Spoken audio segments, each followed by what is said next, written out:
Well, good morning once again. My name is Matt Stone, and I'm honored to be in worship with you this morning as we begin the season of Lent. Lent may be a familiar season to you. It may be a new season to you. For those of you for whom Lent is new, here's the simple idea. Lent is a season that Christians have set aside for about 1,700 years leading up to Easter to get our hearts and our minds and our souls ready to celebrate the resurrection of Jesus in the most meaningful possible way. It began as a way for people who were going to be baptized on Easter to get ready, but quickly moved into something that the whole church did.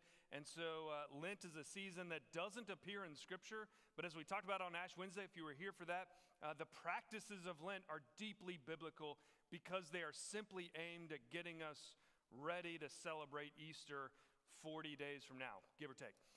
So here's what we're going to do for the next 6 Sundays is we're going to look through the passion narrative of Jesus. So the passion story is essentially the last week of Jesus' life leading up to the crucifixion. And when you look at the Gospels, Matthew, Mark, Luke, and John, that's about 30 or 40% of their content is taken up by the last week of Jesus' life. So I figure if the gospel authors spend that much time on that little time, then it probably merits some extra attention on our part, because what Jesus does and what he says leading up to and on the cross has incalculable value, I think, for us in understanding not only who Jesus is, but how we're called to live in response. So out of the ashes of those last painful events in Jesus' life arise new life, new beauty, and resurrection. And so we're going to explore that journey leading up to the celebration of the resurrection of Jesus Christ. So we're going to jump in really towards the tail end of that story. Within 24 hours of Jesus' crucifixion, we're going to start with the last meal that Jesus shared with his disciples, which a lot of us call the Last Supper. We call it the Lord's Supper. We call it communion. We call it Eucharist, which is a word that comes from the Greek word for giving thanks. We call it a bunch of stuff, but the folks who experienced it didn't call it any of that because they knew something that we didn't. I think a lot of us miss the backdrop of this story.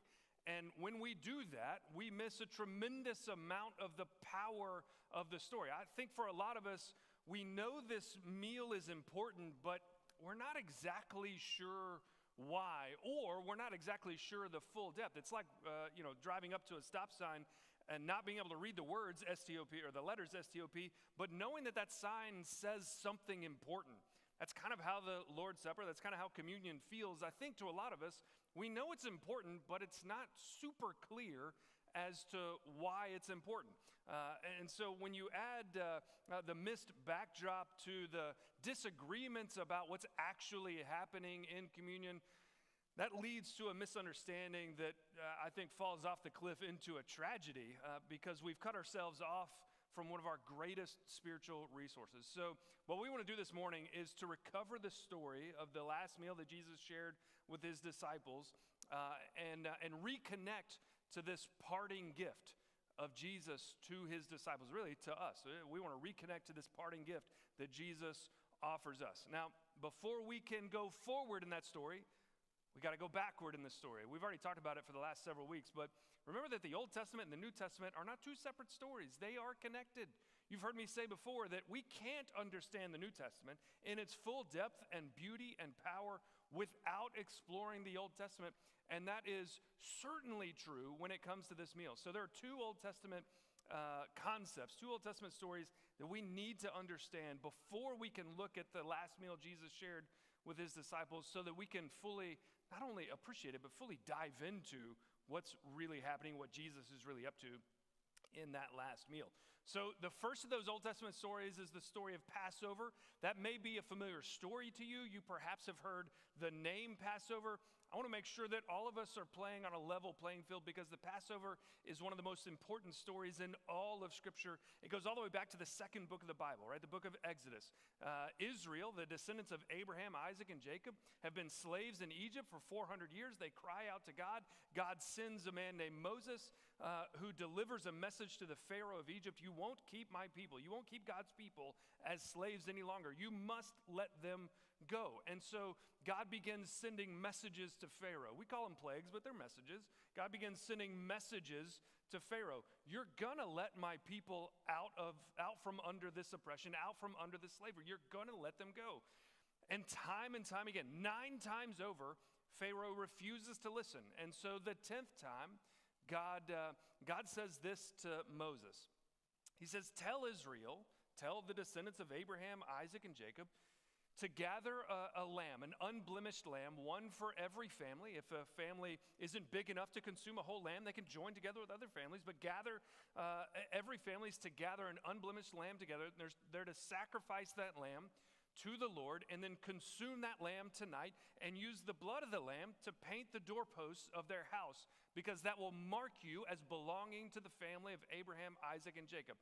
That is bizarre behavior for folks who live in the 21st century. But for folks who lived in the ancient world, this absolutely makes sense. It's absolutely consistent with how they have worshiped and thought about who God is. God asked them to sacrifice a lamb and use the blood to mark their doorposts, so that that very night, when the angel of the Lord passes over the houses that are marked with the blood of the lamb, in order to accomplish the death of Egypt's firstborn children, that will secure the deliverance of the descendants of Abraham, Isaac, and Jacob. That's the purpose of sacrificing that lamb. That's the purpose of painting the doorpost. It marks you as belonging to God's family. This is such an important event in Israel's life. It's an important event in God's own story. For the rest of the Old Testament, more often than not, God identifies himself as, I'm the Lord your God who brought you up out of Egypt and into the promised land. It's so central to who they are that's how God identifies himself. And pull back from it for just a minute. What you have is the God of a slave race has just defeated the most powerful empire on the earth. It's an incredible miracle that God accomplishes in liberating Israel out from under the slavery of Egypt. To commemorate that act of deliverance, God tells Moses and tells Israel, here's what you're going to do. You're going to have the festival of unleavened bread every year from now until forever. You're never going to stop having the festival of unleavened bread. And what you're going to do is you're going to gather, you're going to remember this story. You're going to remember the time that the Lord delivered you, and you're going to celebrate all that God has given you in the festival of unleavened bread. It's also called Passover, because the angel of the Lord passed over, the angel of death passed over the houses of Israel and delivered them into safety, freedom, life, and the promised land. So that's the first Old Testament concept that we've got to wrap our minds around before we move forward into the Last Supper. The second one is this. It's the concept of covenant. Covenant may be a kind of familiar word for you. I just want to add a little bit of depth to what that might have meant in the ancient Near East. Remember that in the ancient world, if you wanted to make an agreement with somebody, you couldn't, show up with the paperwork at the courthouse, bring a notary public, have the notary stamp the document, sign the thing, and then that agreement is ratified. That tool, that mechanism didn't exist in the ancient world. What you had was something called a covenant. Two parties would get together. They would each agree to a certain set of behaviors or a certain set of commitments, and afterwards they would ratify the covenant by cutting a covenant, is what they call it. And this is another one of those things that sounds just incredibly bizarre to us. But remember, the Bible is an ancient book, right? There's a lot of distance and a lot of time between us and them. What I'm about to describe made perfect sense in that day and age. Here's how you would cut a covenant. You would get everybody together, and you would take an animal like a cow, and you would cut it in half. Sounds bizarre, I know, because it is bizarre. Sounds violent, because it is violent. You cut it in half. The lesser of the two parties would walk between the two halves of that slain animal and say, essentially, may I become like this dead animal, if I don't fulfill the terms of this agreement. The blood of that animal secured the agreement. It guaranteed that you were going to do what you said you do. I'm going to do what I said I would do. The blood of that animal guaranteed the covenant. I want to give you an example that is totally random. Don't worry about the fact that it'll come back in 5 minutes in a moment. I picked this at complete random out of the Old Testament, out of Exodus chapter 24. Moses has just come down. He's just received the law from the top of Mount Sinai.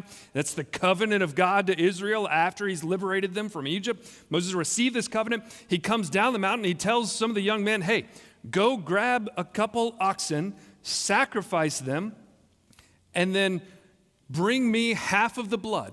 And then you see Moses do something just really bizarre. He sprinkles the blood on the people, and this is what he said. Moses took the blood and dashed it on the people and said, see the blood of the covenant that the Lord has made with you in accordance with all these words. See the blood of the covenant. It is the blood of that animal that secures that covenant, that secures the agreement. Now, Passover, covenant, now we're ready to move forward into the Passover, into the Last Supper, the last meal that Jesus shares with his disciples. Now, we could look in Matthew or Mark or Luke or John. They all tell the story of this meal, but I chose Matthew because his name is the best name. So if you want to turn to Matthew 20, that was a joke, I was joking.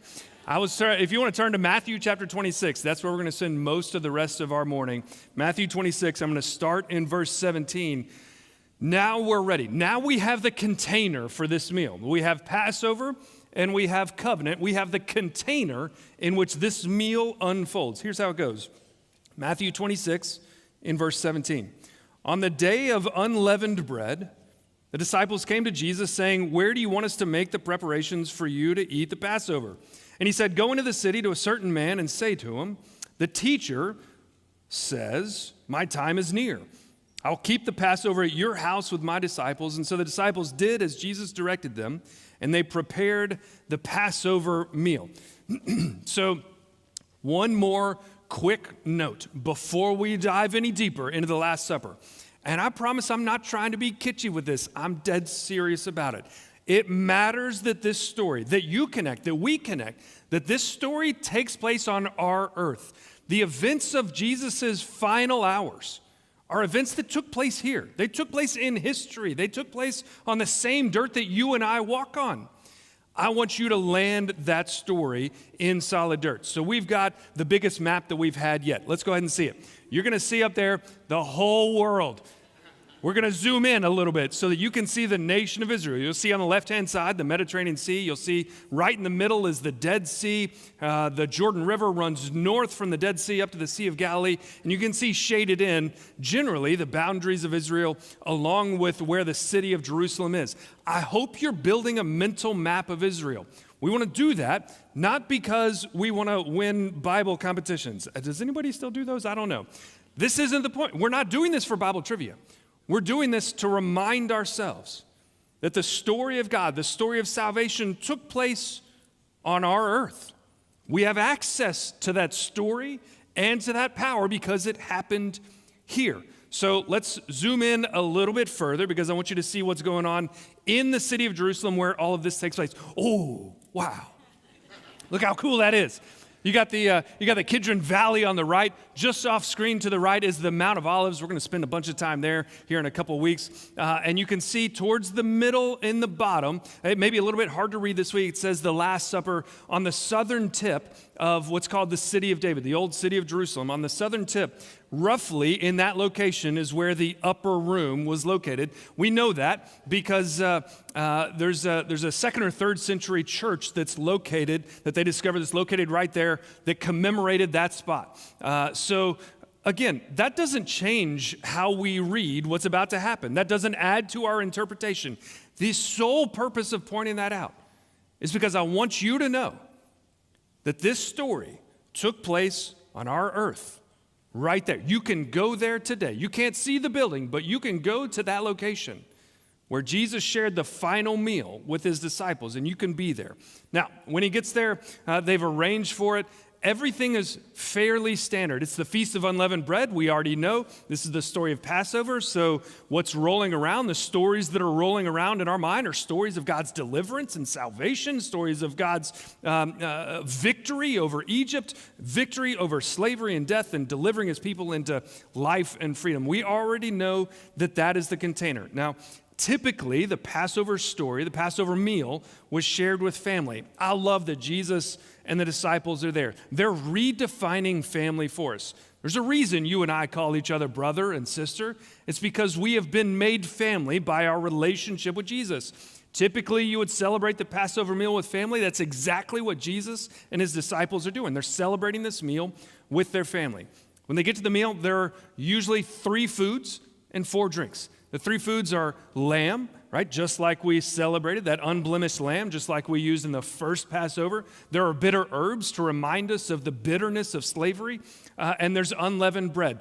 The whole story took place so quickly that Israel didn't have time to allow the bread to rise, and so they ate unleavened bread that night. And so as part of the commemoration of the Passover story, we eat unleavened bread. Those are the 3 foods. That's accompanied by 4 cups of wine. Now, before you think they're just hauling off and having a wild night, remember this takes place over several hours. Each of those 4 cups is connected in its meaning to a passage in Exodus chapter 6. You should go back and read it sometime. It's verse 6 and 7. Each cup means something different. The first cup is the cup of sanctification, right? God makes 4 promises in these 2 verses in Exodus chapter 6. The first one is, I'm going to set you apart. It's the cup of sanctification. The second one is the cup of deliverance. God says, I'm going to rescue you. The third cup is the cup of redemption. I'm going to redeem you, is what God says. The fourth cup is the cup of praise, because at the end of these 2 verses, God says, I'm going to make you my people. I'm going to take you as my people. I'm going to be your God, and you're going to be my people. It's a cup of praise. Those are the 4 cups and the 3 foods. Now we're ready for the meal. Everything is proceeding as it normally would. And now we're going to pick up the story in chapter 26 and verse 20. When it was evening, Jesus took his place with the 12, is what my translation says. But I don't like that translation. The word there is reclined, which feels weird. What do you mean Jesus reclined at a table? With all due respect to Mr. Da Vinci, he had the whole painting wrong. Because the table that they would have sat at wasn't, as it turns out, a wealthy European table. It was something called a triclinium table. It's a 3-sided table. And when you would come to this kind of meal, it sounds weird for us, but here's how you would sit at this table. The table is on the ground. It's not up on legs. It's on the ground. You would lay with your head towards the table on your left shoulder and use your right, or on your left elbow, and use your right arm to eat your food. You don't eat with your left arm or your left hand. You eat with your right hand. So all the guys are gathered around this table. They're all reclining at the table. Does that change the way we understand this story? No, it doesn't. But I want to put you in the room. I want you to experience. I want your mind to transport to the upper room, because I want you to feel what the disciples felt. I want you to feel the power and the significance and the meaning of what Jesus is about to say. Everything up to this point makes perfect sense. It's a normal Passover. Everything has happened according to what we would expect. In the next several verses, verse 21 through 25, we hear that Jesus calls out Judas. Set that aside for a minute. We're going to come back to it here in a couple weeks. We'll revisit Judas later. So we're going to skip ahead to verse 26. Here's what happens. While they were eating this normal Passover meal, everything's as expected. While they were eating, Jesus took a loaf of bread, and after blessing it, he broke it, gave it to his disciples, and said, "Take, eat. This is my body." And it's at this moment that we realize something different is happening in this story. Because at this moment, Jesus begins to reinterpret the Passover story in light of himself. Right? It's no longer the Passover lamb that includes you into God's act of deliverance, into God's work of salvation. It's no longer the Passover lamb and the sacrifice of the Passover lamb that guarantees your part in that. Now, what Jesus is saying is, it is the Son of God, the sacrifice of the Son of God that guarantees your inclusion in God's saving work, in God's act of deliverance. Jesus is he's claiming the role of Passover lamb for himself. He says, I am guaranteeing your forgiveness and your deliverance. This is my body, is what Jesus says. And then he goes on to say something even more bizarre in verse 27. It says, then he took a cup, most likely the third cup, which was the cup of redemption, right? Going back to Exodus chapter 6, God promises, I will redeem you. In all likelihood, the cup that's being referred to here is the cup of redemption. He took the cup. After giving thanks, he gave it to the disciples and said, drink from it, all of you, for this is my blood of the new covenant, which is poured out for many for the forgiveness of sins. And we're immediately transported back to Exodus 24. Right? That moment when Moses ratifies the covenant between God and Israel by sprinkling Israel with the blood of that sacrifice. It's no longer the blood of a lamb. It's no longer the blood of a heifer or a cow that guarantees their inclusion into God's saving work. It's now the blood of God's own Son that does two things. That ratifies this new covenant of forgiveness, right? We talked about how you cut a covenant and seal that covenant. Now it's the blood of God's own Son that is sealing that covenant and promising, guaranteeing that work of forgiveness. And it's no longer the blood of a Passover lamb that marks you as belonging to God's family. Now it is the blood of God's own Son that marks you as belonging in the family of God. Now, Luke's gospel and Paul in 1 Corinthians chapter 11, which, by the way, 1 Corinthians 11 is the earliest record of the Last Supper, because 1 Corinthians was written before Matthew, Mark, Luke, and John. So if you go back and read that earliest record, Luke and Paul both say that Jesus then said, do this in remembrance of me.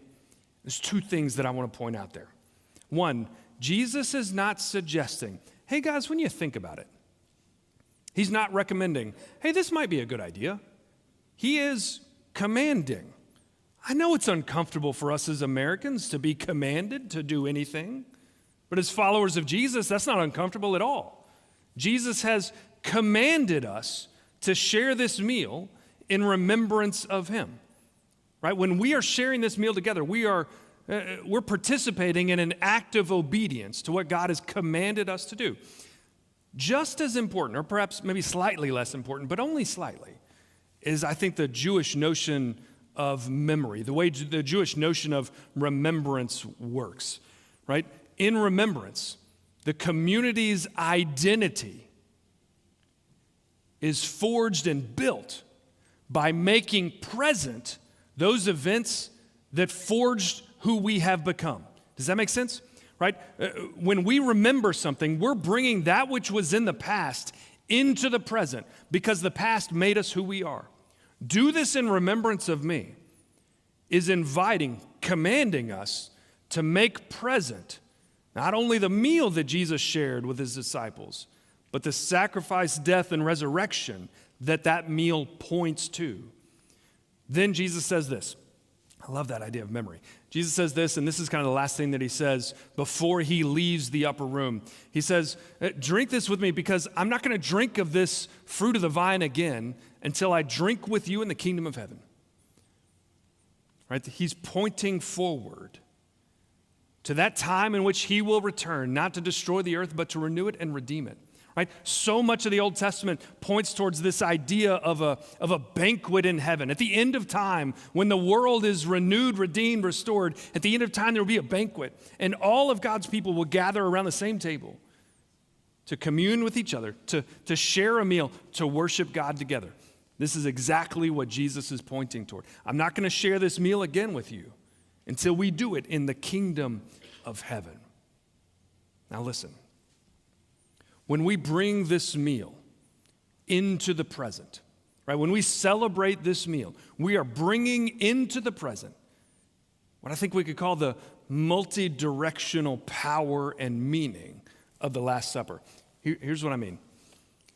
This meal points us backward, right? It points us backward to the sacrifice, death, and resurrection of Jesus. It points us backward to the work that was accomplished on the cross on our behalf. It points us directly back to the source of our salvation. But it also points us forward. It points us forward to that time that we will share the messianic banquet, as they would say. Share in that banquet in the kingdom of heaven where all of God's people will be together, worshiping God and enjoying community with one another. It points us backward, but it also points us forward. Now, the meal's not done. The meal also points us inward. Right? It demands a kind of self-examination. Here's why. Because in this meal, we can see all that God has done on our behalf, all that God has given on our behalf, not because we earned it, but because of who God is. We can see all of that. And the question that we must ask ourselves is, in light of all that God has done, how am I called to live? This meal confronts us with that question. In light of everything that God's done on my behalf, how am I called to live? How am I going to show up in response? It points us inward. It also points us outward. Because every time we share this meal, we are rehearsing, we are retelling the story of nothing short of the gospel of Jesus Christ. That God sent his son who died on a cross that we might have life, not just eternally, but life abundant here and now, that we might receive healing and forgiveness. This meal tells the story. It proclaims the gospel to the world out there. It's not just inward, it's outward. It's backward, it's forward, it's inward, it's outward, it's upward as well. Right? Doesn't this meal point us directly to our Father in heaven who sent his son for us? We can't share this meal without offering a word of thanks and praise to our Father in heaven. It's backward, it's forward, it's inward, it's outward, it's upward. And it's a round word. I tried to find a word that fit, but I couldn't. This meal points us around, doesn't it? Because this meal draws us together as the family of God, and it binds us together as those who have trusted our lives to Christ, as those who have been saved and delivered by the work of Christ. This meal not only points us upward, it points us to each other, to the community that gathers at one table to share in the body and blood of Jesus Christ. Friends, this meal is not a simple remembrance. It's a participation in the very grace of Jesus Christ. I'll close with this. I hear people occasionally will say, yeah, we like communion, but we don't want to do it too often. Because if you do it too often, then it loses its meaning and it loses its power. And I understand what you're saying. I want to offer perhaps a different way to view that. When I hear that, it's as though you can imagine being adrift in the middle of the ocean on a small life raft. And while you're adrift in the middle of the ocean on a small life raft, you look at that life raft and say, gosh, this is getting a little boring. Well, the life raft is what's saving your life. What do you mean boring? It's not boring. It's life-saving. Now, listen, I'm not saying that we receive salvation just because we come forward and receive this bread and this cup. That's not what I'm saying. What I am saying is that when we participate in this meal together, we are receiving the life-saving grace of Jesus Christ. We're putting ourselves in contact with the God who came for us, with the God who died for us, with the God who rose for us. We can't get bored with that. It's not even possible. It's too powerful. It's too meaningful. It directs us too much to get bored with it. So I know that this is the second Sunday of the month, and we typically here at the 11 o'clock service only do communion on the first Sunday of the month, but I couldn't see spending so much time exploring this meal without sharing in this meal together. Because it's never the wrong time. Never the wrong time to participate in this meal. Let's pray. God, we give you thanks for pouring your life out for us. We're grateful, oh God, for that meal that you shared with your disciples 2,000 years ago. God, I'm grateful for all the ways that you revealed yourself to them and to us through the simple act of eating together. God, I pray that as we come to the table, as we come to your table this morning, that we do so with increased expectations. I pray that we might come to your table expecting to find you. That we might come to the table expecting to be changed by you. transformed by you, healed by you, forgiven by you, and saved by you. We give you thanks, O God, for you are a good and loving God. And we pray all this in the name of your Son, Jesus Christ. Amen.